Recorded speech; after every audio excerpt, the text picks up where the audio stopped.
Some Americans today finally allowed to leave Gaza, and another attack in a refugee camp targeting Hamas leaders. NTD's Arian Pastar has an update on the Israel-Hamas war.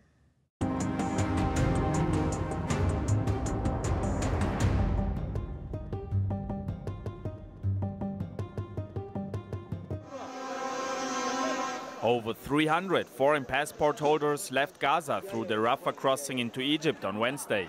Some injured Palestinians were also allowed to leave. A U.S. passport holder describes what it was like inside Gaza. My name is Dr. Fateh Al-Hassan. I came in Gaza, Palestine here since 3 months ago for a visit. After that, the war goes up. We spent here 3 months without any minimum parameter for the life. No water, no food, no shelter, nothing. The U.S. State Department on Wednesday said it can't give any number on how many Americans left Gaza so far. The department said in total 400 American citizens are in Gaza trying to leave. A reporter asked if Hamas is getting anything from the U.S. for letting its citizens go. The United States is not in a position and has not provided any concessions at all to Hamas. Egypt, Israel and Hamas brokered a deal saying 7,500 foreign passport holders would be allowed to leave Gaza within the next 2 weeks. And the U.S. State Department previously said the reason they can't just all leave right now is because Hamas doesn't let them leave. Also on Wednesday, another attack hit the Jabalia refugee camp in northern Gaza. An Israeli army spokesperson said there was a very senior Hamas commander in that area.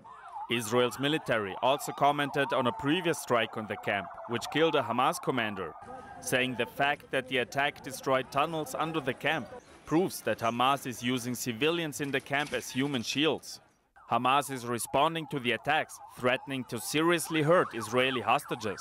The Palestinian Hamas leader says Israel would pay with the life of their hostages, and that the hostages will be exposed to destruction and death.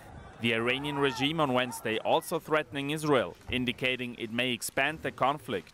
If the genocide and war crimes against civilians are not stopped immediately, then we are very close to the point in the Middle East where a decisive and significant decision will be made. Israel's Prime Minister Benjamin Netanyahu on Wednesday said Israel would continue until the Hamas terrorist organization is defeated. Arian Pastar, NTD News. Amid the escalating ground offensive in Gaza, President Biden today hailing the latest breakthrough to get Americans out. Joining us now live is NTD's White House correspondent Iris Tao. Good evening, Iris. What is the president's reaction and what's next?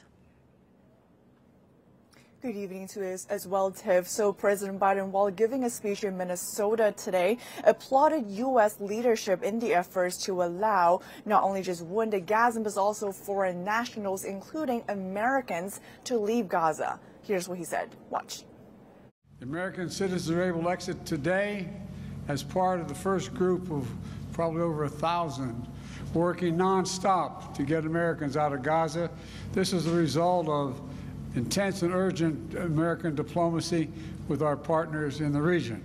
And Biden says that this process will continue over the coming days. And he also says that what made it happen was he personally spent a lot of time speaking with the Israeli Prime Minister Benjamin Netanyahu as well as President Sisi of Egypt. He also thanked Qatar for working closely with the U.S. in negotiations to eventually make this happen. Meanwhile, on the situation in Gaza on the ground, President Biden says he's pushing for more aid to get into Gaza. He also says that he's grieving for the innocent lives lost both in Israel and Gaza, but also stressed again that Israel does have the right to defend itself. Watch. We're going to continue to affirm that Israel has the right to responsibility to defend its citizens from terror. We grieve for those deaths and continue to grieve for the Israeli children and mothers who were brutally slaughtered by Hamas terrorists.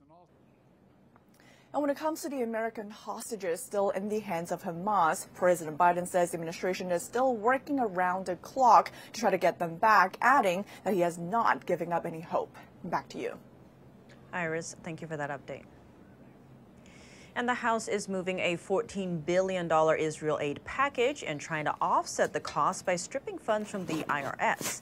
Despite Speaker Mike Johnson's goal to avoid adding to the national debt, a new report estimates the bill could do the opposite. NTD's Melina Weisskopf brings us more from Capitol Hill. A common theme of this Republican-led House is getting government spending under control, even when it comes to providing aid for Israel. House Speaker Mike Johnson's plan to offset the $14 billion cost of the Israel aid is to offset it by cutting funding from the IRS. That's a plan that Democrats aren't happy about. There is no further negotiation around what the spending numbers should look like because that was already done in the spring. The new speaker knows perfectly well that if you want to help Israel, you can't propose legislation that is full of poison pills. And now a new report by the Congressional Budget Office suggests that this plan to save money could actually be counterproductive and cost up to $12 billion, adding that to the national deficit, because the report suggests that by cutting funding to the IRS, they would make it more difficult to collect revenue. But despite this, Speaker Mike Johnson is moving ahead with this plan to hold this vote on the Israel aid package as soon as tomorrow. Speaker Johnson responded to the CBO report, saying, "We don't put much credence in what the CBO says." The House will also take up a few other Israel-related bills this week, like putting sanctions on foreign support for terrorist groups like Hamas and condemning the support for terrorist groups like Hamas on college campuses. And as for this evening, the House is taking votes on whether or not to punish members in Congress. There are two censure resolution votes going on this evening, one against Congresswoman Marjorie Taylor Greene and another one against Congresswoman Rashida Tlaib. Now, there's also another vote on whether or not to expel George Santos from Congress altogether. It will be interesting to see how members from both parties are voting on those members of their own parties, especially that vote on Santos, because it was introduced by a New York Republican. Reporting from Capitol Hill, Melina Weisskopf, NTD News. A student from Cornell University in New York has been arrested. Authorities say he posted online threats calling for the deaths of Jewish people. 21-year-old Joseph Dye is a junior at the university. Dye's parents said he suffers from mental illness. He made his first court appearance in upstate New York today. If convicted, he could face a maximum term of 5 years in prison.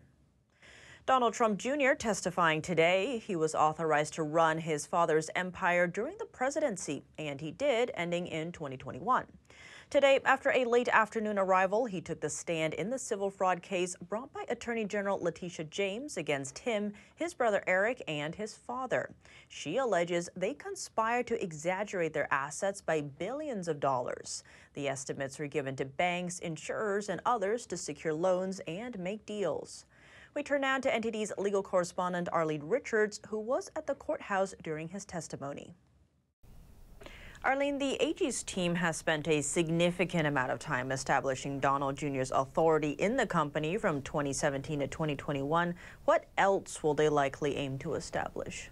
That's right, Tiffany. The AG's team questioned Donald Jr. extensively about his role in the company during the time that his father was in the White House. He was responsible for signing off on statements of financial condition during that time period.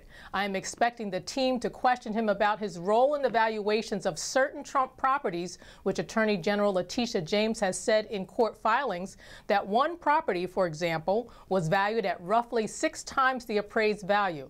He has testified that he has no knowledge of or expertise in accounting principles or rules that would have needed to be followed in the preparation of the statements, and he has stated several times that he relied on the accountants that the company paid millions of dollars to follow those principles. And since his testimony was delayed, Donald Jr. will continue his testimony tomorrow. Who else testified today? Well, a former Trump Organization Vice President David Orowitz completed his testimony in the morning and testified that Ivanka Trump had significant involvement in loan negotiations for 2 of the properties. Also, Michael McCarty, CEO of Morgan Stanley Bank and the expert witness for Attorney General Letitia James, he testified about the financial implications of inflated assets. Now, his testimony is expected to help the judge determine the size of the fine that the Trumps are facing. And regarding the implications, did McCarty specifically testify about the impact of the inflated assets on the lenders he received loans from? Well, according to McCarty, Trump's misrepresentations cost the banks $168 million in potential interest. But it should be noted that number was reduced to $82.8 million on cross-examination. And also, Judge Arthur Engoron, who is presiding over this trial, stated in a prior ruling that the banks did make, quote, lots of money. But he has said the inflated numbers also cost the banks lots of money, because it caused the risk to be higher, and therefore the interest rates were also higher. And now other members of the Trump family are expected to testify. What can you tell us about the upcoming appearances?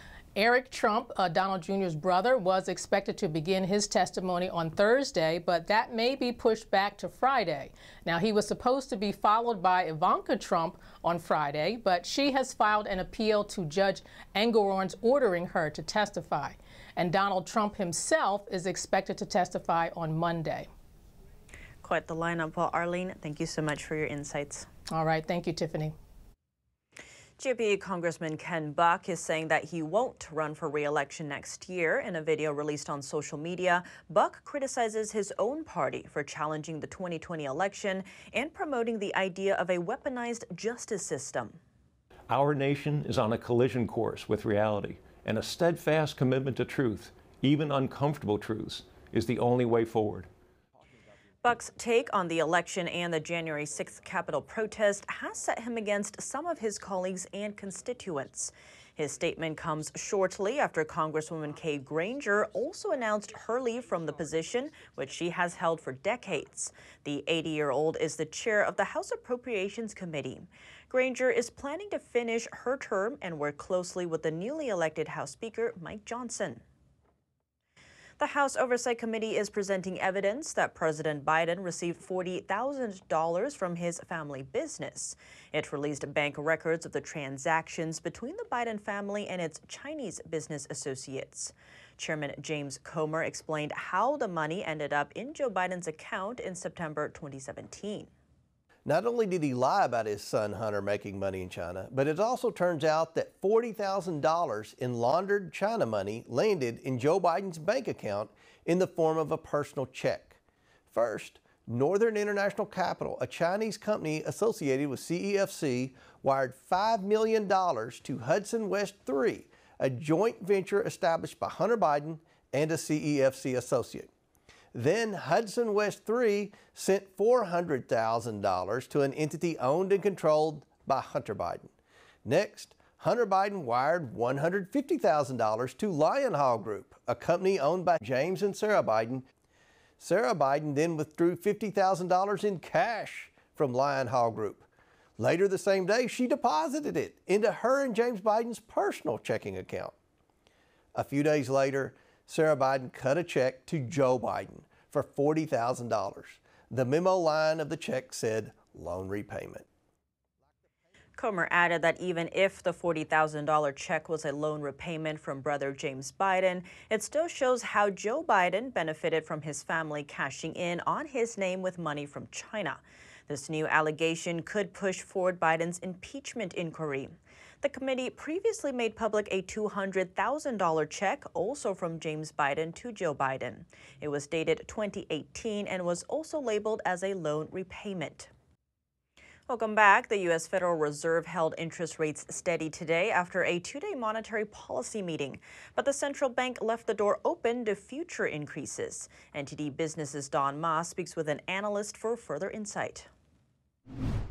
And now joining us is Joseph Trevisani, Senior Analyst at FX Street. So, Joseph, to start off, I want to ask you about the remarks from Powell. What do you think went into the decision of actually leaving the benchmark rate unchanged? Thank you for having me. Well, I'm really not surprised that they did. I don't think anybody in the markets are. They have seen progress. I mean, Mr. Powell said it several times. They have seen progress on inflation. Job creation has come off a little bit. So although they're not going to come out and say that they're happy, that they're satisfied with the progress, I think that's a real opinion within the Fed. So I don't think they're proposing to do anything really. But again, as we've said a number of times before, they can't come out and say that. Now, Powell, in his remarks after the rate decision, he left the door open to future rate hikes. Absolutely. But you know, do you think personally that the Fed is done as of right now? I do, and I've thought so for several months. It is absolutely necessary for the Fed to rhetorically leave the door open, if you will, to further increases. It needs to make sure that it doesn't get, and we've spoken about this in the past, that you don't get a huge move down in Treasury rates, which of course would affect market rates, which would come up. The Fed doesn't want that. So it is absolutely necessary that they leave the impression, officially, that they still could hike rates again if inflation doesn't do what they want it to do. Okay, just to explain for us, if the Fed is done, in your words, then why must Powell keep another rate hike possibility open? Because what will happen if Mr. Powell comes out and said, we're happy with what the work we've done, we're happy with the impact it's had on the economy, and we're finished. The immediate effect would be a surge in Treasury prices and a fall in Treasury rates. That would bring down commercial rates across the board. And that is what the Fed doesn't want, because it's very necessary to keep those rates high. They are a major component of the Fed's fight against inflation. It's very important that the actual rates in the economy don't start to come off until the Fed is ready for them to do so. And that's why. Speaking of that, when do you think we're going to see rate cuts? Well, you know, it's a very difficult point right now, because certainly for almost all analysts up until the mid-year, they were anticipating a recession end of this year, beginning of next year. It is not there in the statistics as of yet. It still should be the most logical assumption. So if I would say now, it's pushed off until the second half of next year right now. And just one final question. If we're going to see a rate cut, what is that going to coincide with? A recession, some crisis? What do you think? I think it would probably coincide with a negative reading for a month or two, or maybe a bit more in the job market. That has been the Fed's focus for a long time now on what is the job market doing? What is that telling us about the strength of the economy and the strength of the consumer? One of the things that is absolutely, maybe the thing that's absolutely supported the economy and consumers has been a strong job market. Wage increases, even if they're trailing inflation, they're still out there, and you can find a job. Once that changes, once that diminishes, the Fed will start to worry about a recession. Well, all right. Thank you so much again. As always, Joseph Trevesani. Thank you very much for having me. Have a good day. The price of orange juice has reached its highest levels since futures trading began in New York in 1966. NTD's Christina Corona has details on what's driving the increase. Orange juice is the latest item to succumb to higher prices at the grocery store, with futures of this staple reaching an all-time high this week. The price of orange juice futures rose to $3.83 per pound due to adverse weather conditions and hurricanes causing a significant drop in Florida's orange crop production, reaching its lowest levels in nearly 8 decades. According to CNBC, orange juice futures prices have surged by 13% this month and a staggering 78% year to date. This increase can be attributed to last year's severe weather events and hurricanes in Florida, which is the primary orange juice producer in the United States. A freeze at the end of the previous year also negatively impacted the Florida orange juice industry. The U.S. Department of Agriculture, or USDA, forecasted in July that Florida's orange production for the year would be approximately 15.9 million boxes, a 70% reduction from the 2020 through 2021 season. The market for frozen orange juice concentrate has also experienced a substantial price hike, rising by 270% since 2020 due to weather-related issues and diseases. Other exporters, such as Brazil and Mexico, also lowered their estimated yields for the year, citing crop difficulties from warmer weather. Christina Corona, NTD News, Los Angeles. A luxury California home listed for only $1.5 million. The reason? Contamination from a now inactive meth lab. NTD's David Lamb reports. This $1.55 million house is up for sale in San Jose, California, but you can see that it's all fenced up because there's a big caveat. The realtor listing says the Silicon Valley home comes with an inactive meth lab and has not been clear of meth smoke contamination. Costs to remediate it will be transferred to the buyer. The 6-bedroom, 3.5-bathroom, and 2,700 square foot home has been listed on Redfin for over 2 weeks. According to the Office for Victims of Crime, normal cleaning will not remove methamphetamine drug chemicals, which can cause cancer and damage to organs through constant exposure. The home was previously owned by Peter Karasev, who was arrested earlier this year and charged for allegedly possessing explosives and blowing up electrical transformers in San Jose. In March, FBI and law enforcement investigated the 2-story home and evacuated residents at the time. Karasev lived with his wife and children. The realtor site says there's no access to the property before being cleared by county health guidelines. One of the neighbors told me that she might have heard people trespassing into the backyard and into the house in the past couple of weeks. Now, she hopes the next owner would clean up the house and even for the neighborhood to help maintain the front area. In San Jose, California, David Lamb, NTD News. What is causing this anti-Semitism and what's the solution? We spoke with a rabbi and the managing director of the Coalition for Jewish Values, who traces the history of anti-Semitism and what it has to do with buzzwords like intersectionality. Rabbi Yaakov Menken, thank you so much for joining us. Good to have you back on the show. Thank you for having me. Rabbi, to begin, as the Israel-Hamas war continues, we're seeing a wave of anti-Semitism around the world. We had this mob at the Russian airport, universities here in America. Why are we seeing American universities tolerating anti-Semitism? Well, the problem is that the woke left has decided that anti-Semitism is part of their intersectional agenda, and university administrators are taking entirely too casual an approach. It used to be that American education meant education in character, values, and morals as well. It's not enough that the universities have abdicated. Now they're actually working against values, and that's obviously very harmful. And a student at Cornell was arrested in connection with anti-Semitism on the campus. How are Jewish students in America feeling? Where can they go if they don't feel safe here? Well, that's obviously the big problem. What the anti-Israel advocates don't realize is that every time something like that happens on an American campus, people move to Israel.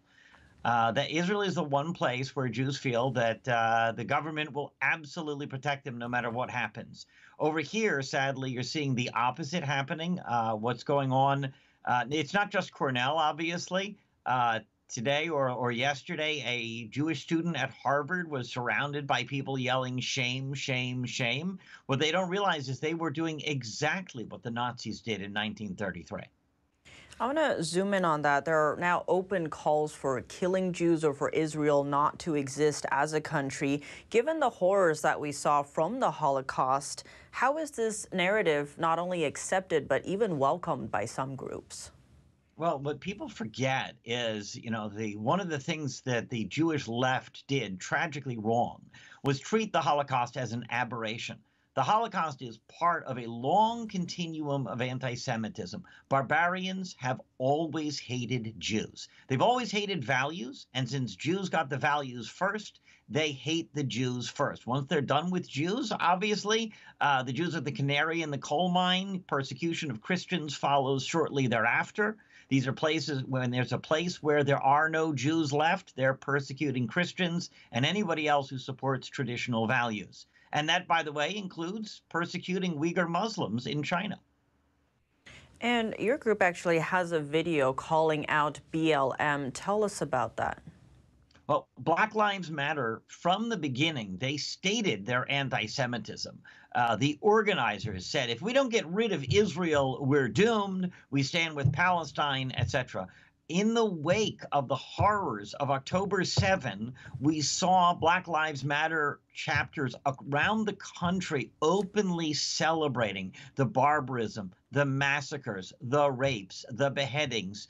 Obviously, this is something for which the major sports teams, which supported Black Lives Matter, and the major corporations, which gave big tranches of cash to Black Lives Matter, they need to be called out on that. They need to withdraw their support. They need to declare that they have withdrawn their support, because these movements are not about actual value of Black lives or anybody's lives. They're actually about celebrating death.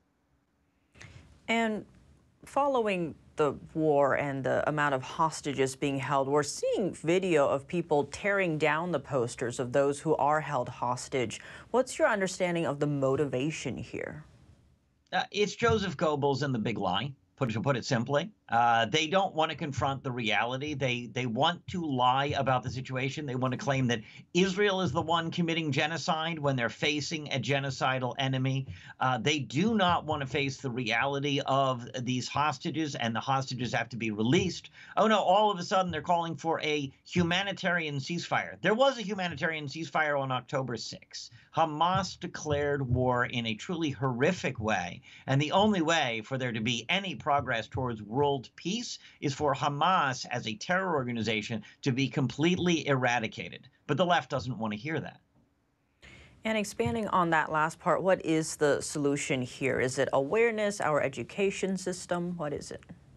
Well, obviously, those who favor sanity. I mean, these folks on campuses, they are obviously a small minority, but because they're being very loud, they're being very vocal, university administrators are being cowed. There has to be pushback. There has to be pushback from Congress. There has to be pushback from students who value decency. There has to be pushback from faculty. We're already seeing donors say, no, we're not going to be giving you any more money until your university comes into line. The problem is that these universities are sitting on such large endowments that a lot of them don't really care yet. Hopefully that will soon change. Rabbi Yaakov Menken, thank you so much for your time. Thank you for having me. New House Speaker Mike Johnson says America must stand with Israel for both religious and practical reasons. NTD explores how a strong, secure Israel can benefit the U.S. In a recent interview, new House Speaker Mike Johnson emphasized the importance of U.S. support for Israel. From the perspective of his own faith, he cited the book of Genesis, in which God says he will bless the nation that blesses Israel and curse the nation that curses Israel. Johnson said, quote, "This is pretty black and white." And from a pragmatic standpoint, Johnson called Israel a stabilizing force in the Middle East because of the country's values. It's the only democracy in the region. Experts say that Israel is indeed America's most reliable strategic ally in the area. Israel serves as an anchor for the United States, which has enabled America to even entertain the thought of pivoting out away from the Middle East to Asia. Middle East expert Barak Siner says Israel has proven its reliability over time. In 1981, Israel bombed an Iraqi nuclear reactor using U.S. fighter jets over concerns that the reactor was part of a nuclear weapons program. In 2007, Israel bombed a suspected Syrian nuclear reactor after American intelligence suggested it could be used to produce materials for nuclear weapons. Siner says the Israeli-Palestinian conflict has ties to other global conflicts, particularly those instigated by China, Russia, and Iran. He says there's a sense America doesn't want to be the world's policeman, so China, Russia, and Iran are stepping in. They're all watching to see, because that informs their reactions in other areas of the globe. They're observing to what extent are Israel's allies going to be supportive of Israel's military responses? To what extent are they going to tolerate attacks on US army bases? At what point will Allied forces say, you know what, deterrence against Iran is not working. We now need to escalate this. Senior believes the U.S. has so far made very limited responses to the aggression by Iran's proxies. He says China, Russia, and Iran are taking note of America's actions, especially its treatment of Israel. We've supported Israel since 1948, and when we make a commitment to somebody, and it's endured for 75 years, I can't see a good reason to change that commitment. Marty Dolan is an investment banker who's done business in Israel and is currently running for the Democratic nomination for New York State's 16th congressional district. Dolan says American leaders feel it's good to have a presence so far overseas, and he doesn't see a change in America's support for Israel. Virginia Gibson, NTD News. What are the potential outcomes of the Israel-Hamas conflict, and what are the risks of other countries becoming involved? We're joined by an international military strategist who offers his analysis of several possible scenarios. Colonel Darren Gobb, thank you so much for joining us. Great to have you back on the show. Yeah, thanks, Tiffany. Always a pleasure to join you. As this Israel-Hamas war continues, both sides, Israel and Hamas, are vowing to destroy the other. How do you see this war ending? Well, that's always the hardest question for anybody who's involved like I am with military strategies and have developed those over many years in regions of the world. How does it end? I would love to know that answer, but when it comes to specifically Hamas, this one, I think, clearly ends with Israel achieving its strategic objectives of removing Hamas as the lead agent, the governing authorities inside the Gaza Strip.